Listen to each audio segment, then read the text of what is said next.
What's up, guys? Welcome to the Way of the Wise. We've got some good stuff for you guys today. If you have yet, click that subscribe button because we've got some good content on masculinity. And speaking of masculinity, there's a supposed expert who preaches masculinity day and night. And I don't really get on board with this guy. So, Myron Gaines, him and his partner, I don't know actually his name, they are the founders of Fresh and Fit. But I find the red pill space is full of, interestingly enough, self-proclaimed alphas who have very beta-like, uncommitted sort of behavior. Myron Gaines did a tweet that went viral, I want to say give or take about 5 days ago. And he goes on and says something like this. Before a man even thinks about getting married, he needs 5 things in place. Be 35 or older, nonsense. Be in shape. I can get on board with that one. Make 100K a year, not too bad. I have some beliefs that I would say on the contrary. 4, have 6 to 12 months of salary saved up. I think that's good wisdom. 5, absolutely garbage. Have had sex with 50 girls or more. You know, Myron, a lot of these red pill guys, they're just so full of mixed bag. They're a mixed bag because they say certain things that I'm like, I like that. You know, take care of yourself, be healthy, work out. I like it.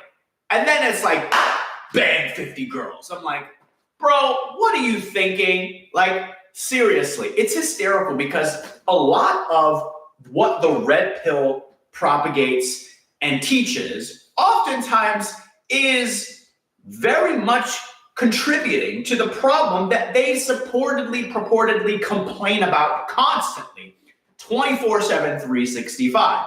Okay, so guys like Myron and red pill beta bros, they will go on and espouse, and talk about hoflation. So hoflation is this idea, this concept that today men have to work 20 times harder for women, 20 times harder for women who are 20 times worse than our grandparents. So our grandparents didn't need to work nearly as hard and got astronomically better women than women today, of which you have to work 20 times harder, make $250,000 a year at the very minimum to acquire a woman who's 20 times less morality and ethics and faithfulness and so on and so forth. Now, I'm not going to necessarily go on into that because there's a lot of problems with OnlyFans culture, pornography, all of that, feminism, women. There's a lot of problems that I would have to agree with. And I think there's actually some things that me and Myron can actually agree with in terms of problems that are in society, and especially with today's society of women that we see. That being said, it's interesting because this kind of advice oftentimes is perpetuating the feminism of which you hate, Myron. And I want to say this again. You have some good stuff. I can get on board with, listen, get into shape. I work out 4 or 5 times a week. I am able to go on and multiple times rep 200, 225. I max bench almost 280, 275, 280. Like, I believe in working out, and there's some good things that I have that I agree with on here. But they're like, why? Why espouse this kind of idea and this concept that you have to go on and bang 50 chicks? Listen, here's what I believe. I believe truth. We have to ask ourselves this question. And this is something that I ask myself every single time. How do I know this is true? Whenever I'm working through an idea or a philosophy, I ask myself, if this was like Aristotle's Republic, and this would actually be, my ideas and writings would be something that a country were built on. And that I would actually want an entire nation or society to be built on these philosophies. I have to ask myself the question, would I be okay with everyone adopting these particular beliefs? If everyone did this, would society be better or worse? And I like to filter truth to that question. I think it's a good question when we're asking ourselves, is something definitively true? If something is definitively true, truly universal, or universally true, objectively true, to define how objective a truth is asking ourselves the question of adoption. Can everyone adopt this and society be better or worse for it? And so I have to ask this question of, if if we built a society which every dude had like 50 body, like a body count of 50 unique women, completely different women. If we built the world upon this particular philosophy, everyone in the world, every guy in the world apply this particular philosophy, become a man, every guy should do this. And here's why. Okay. Because fundamentally, here's what I believe. And maybe you would agree with this, man. It's like, if you believe you have the best product, you want everyone, as many people as possible to buy this particular product. No one goes and says, hey, you can do someone else's product. Like, if you believe you have the best product, you want as many people on this thing right now, right? So we have to ask ourselves, if you are preaching an idea, or you're selling an idea, you're teaching, wouldn't you want as many people to adopt this idea? Okay. Well, if we ask ourselves a question, if we were to build a civilization on this particular idea, I can get on board with getting in shape. I can get on board with people making money. I can get on board with having 6 to 12 months of savings. That being said, I have to ask myself the question, on the last one especially, if every guy in the world were to go on and sleep with 50 women as a means to become a man, we have to ask ourselves the question, what happens to the women? We are creating the wholeflation that we purportedly do not like. Like, this is the problem. This is the hysterical problem that we have in red pill space, which I find to be very beta, is the fact that we complain and whine about how there's no good women in today's society. There's no good women in because of feminism or so on and so forth. But here's the truth. If we actually mathematically divvy up that particular demand, you would have to create about 200 billion sexual experiences for all 4 billion men to have a body count of 50. So 4 billion men had a body count of 50. You'd have to provide 200 billion. You have to supply. We're doing supply and demand. We'd have to supply about 200 billion different experiences and dynamics. Now, there's about just under 4 billion women, but let's just kind of make the math equal and make it equal. 44 billion men, 4 billion women. Okay, I think it's like 3.7 or 3.8 billion women, somewhere around there. But let's just divvy it up, 4. Okay, 4 billion, 4 billion. That means each, to provide this supply, each woman on the face of the planet has a body count of 50. Wouldn't that be constituted as a hoe, Myron? Isn't that the hoe-flation? In other words, in order to actually do, and for society to build a society off your ideas of which you're propagating, the reality of the fact of the matter is that it is creating the hoes of which you purportedly dislike and hate and preach against, and is the kind of parasite of society and destroying society. It was so funny because the guy in the comments, he was going, and he was kind of backing up Myron when I went against this particular idea in a Facebook post of mine. He was going against it, and he was talking about it. He was like, you got to make sure you're compatible, man, and all this stuff. And I could do a whole nother totally different YouTube on compatibility and why you can actually determine compatibility well before actual sex, so on and so forth, because there's a lot of emotional chemistry, flirtation. There's a lot of things that you can define it as, but I'm not going to go into that right now. But he was going into it, and he was talking about it, and it was so funny. It's so funny because a lot of these guys are like, yo, you got to make sure, you got to test drive. You got to test drive, man. And I'm like, here's the funny part. You have a problem. Oh my God. It's just funny because it's like, there's no logic. You're literally, it's like, do as I say, not as I do, which you have a problem with, because you then go on and talk about how liberals are very much like, do as I say, not as I do, yet inadvertent, you'll go on and talk about, the elites who go on and give you regulations and laws that they don't even live up themselves. And yet you yourself are giving standards that you don't even do yourself.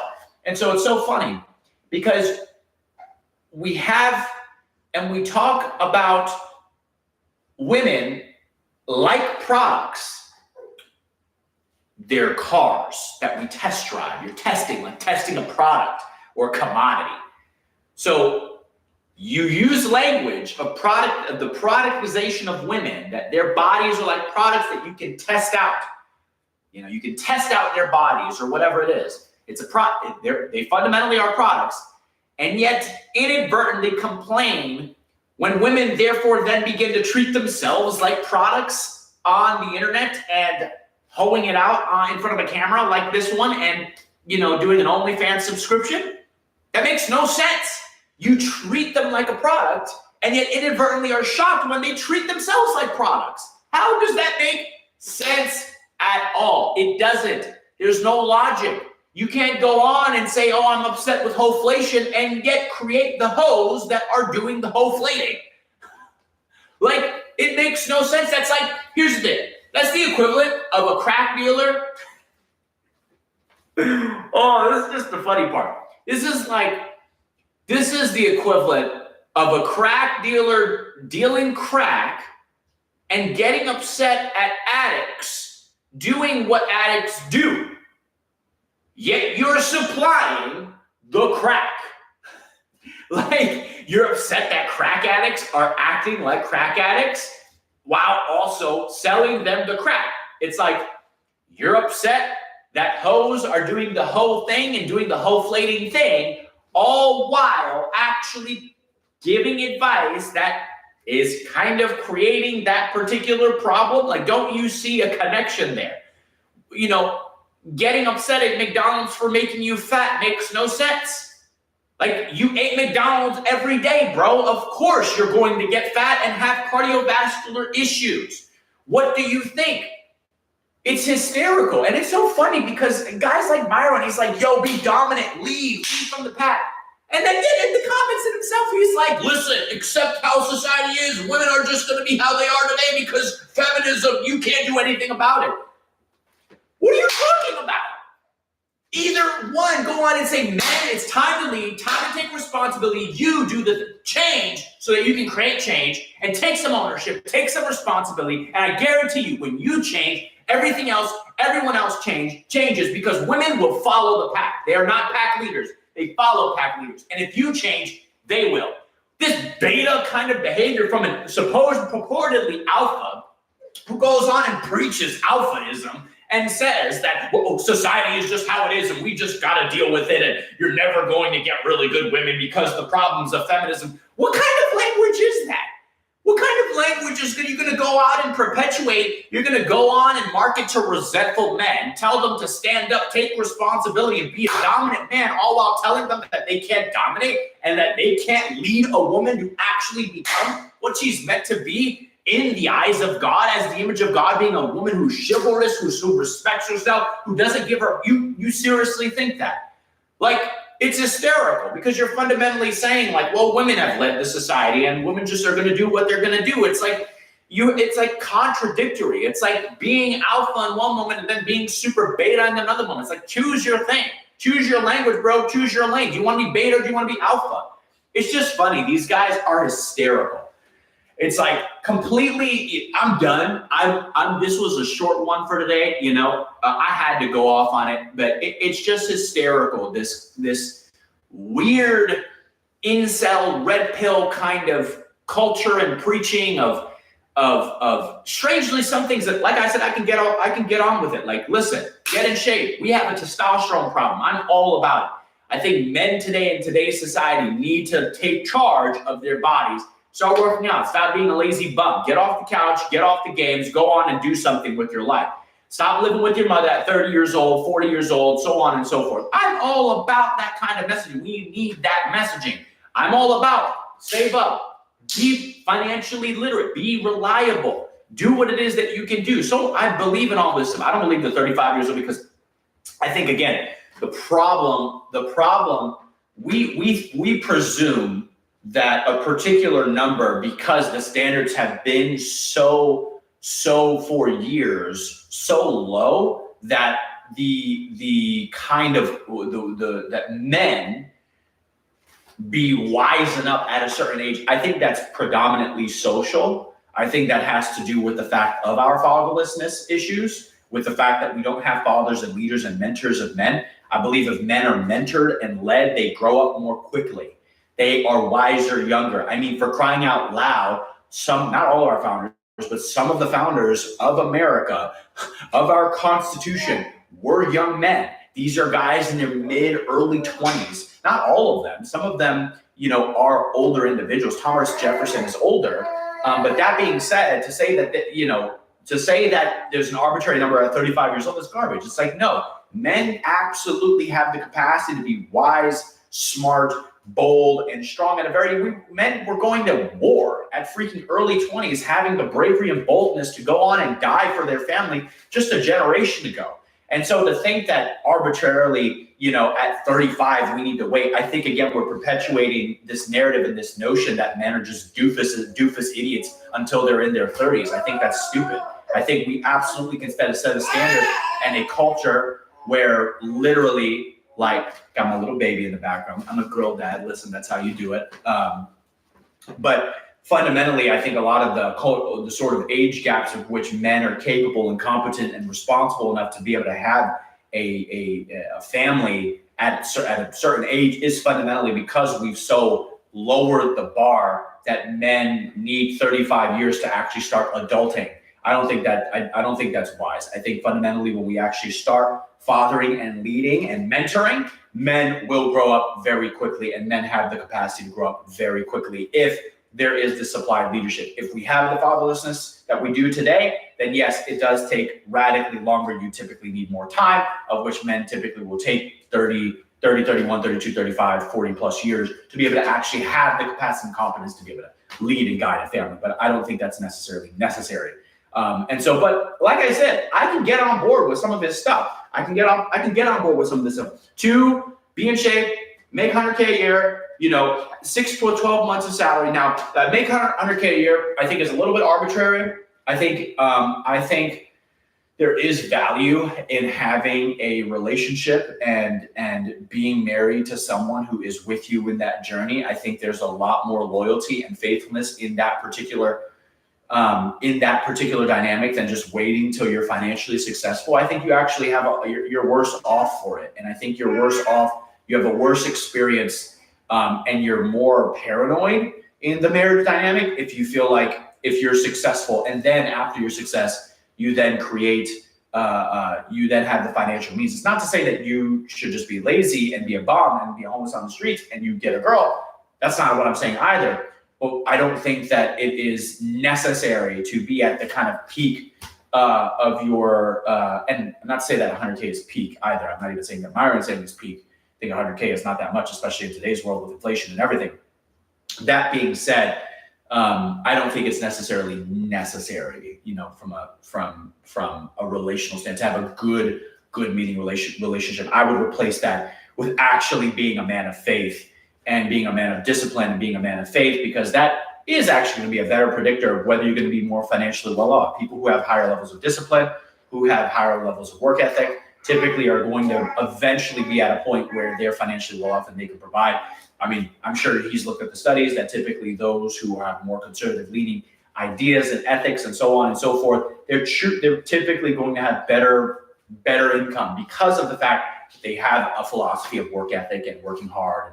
I mean, the whole idea of the Protestant work ethic, in terms of that was the bedrock of where capitalism built off of.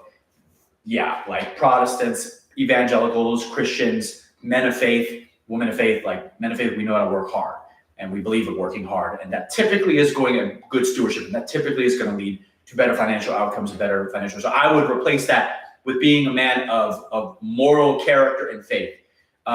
In terms of if I were to say which one's more valuable than the other, because I wasn't making 100 grand up until finally when I was married. Just right around when we were engaged, I was doing six figures. But me and my now wife's relationship, when we first got together, I was making $1,500, $2,000 a month, living in California. And so the reality is that is it easier? Of course it's easier. Of course it's better. And I would clearly say that making multiple six figures take home versus not is astronomically better and easier for a relationship. But I'm glad that I've been through that journey with my wife, because I know fundamentally my wife is here and is committed, not just predominantly because of the provision that I do provide. But it's not just purely on the economics side. It's fundamentally a knitting of hearts and a union of hearts that we have. And yes, there is the provision that is there. And so while there are some things that I agree with Myron, dude, you're almost there. Like, you got some really good stuff that I think is great, but a lot of the stuff that you just kill it. It's like having a nice thing of refreshing water and then putting like a droplet of crap in there. It's like, why? Like, don't put cyanide in there. Don't put poop in there. Like, just leave it water. You've got some good stuff here. Leave it. Like, leave it alone. Don't add this other garbage that it's just like destroying some of your stuff. I genuinely believe, guys like Myron, you know, if you came to faith and if you came to truly know Christianity, not the fake Christianity that people, the fundamentalism or whatever it is, like true, the gospel, the Bible. If you come to know the men of the Bible, the Elijahs, the very manly men, you've come to believe and know that Christianity is the most manliest religion out there, and that it makes men out of boys. And so, guys, if you listen to guys like this, like, you know, he's got some good stuff, but it fundamentally he's got a lot of beta in there, and it's sad because he's purporting to be an alpha, but it's absolutely ridiculous. So I'm done. That's it with this video. I don't have really any more to get to you guys. I can't stand some of this stuff and some of the things that he shares with us, because fundamentally part of masculinity is dominant sexuality. It is being able to rule your sex drive, and actually not be in control of seducing women. There's nothing masculine about that. And so, all right, guys, love you guys. Again, if you haven't subscribed, click that subscribe button, and I'll see you in the next videos.